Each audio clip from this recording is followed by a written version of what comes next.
অধ্যাপক মুজফফর আহমেদের সহধর্মিণী।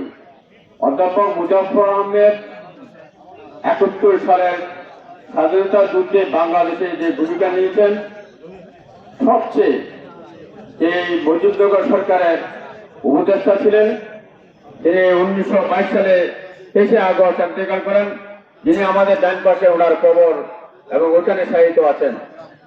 এবং আমরা তখন হারিয়েছি আমাদের এই গ্রামের সূর্য সৈনিক, বাংলাদেশের সূর্য সৈনিক, এবং আমরা যাকে হারিয়েছি এই গ্রামের সবচেয়ে পুরুষা, এবং আজকে হারিয়েছি আমাদের আরেক নক্ষত্র আমেনা আহমেদ, যিনি আমাদের দেবিদ্বারে এবং 3 থানায় ধরে এমপি ছিলেন, এবং ওনার সাথে আমাদের অনেক সময় অনেক কথা হইত।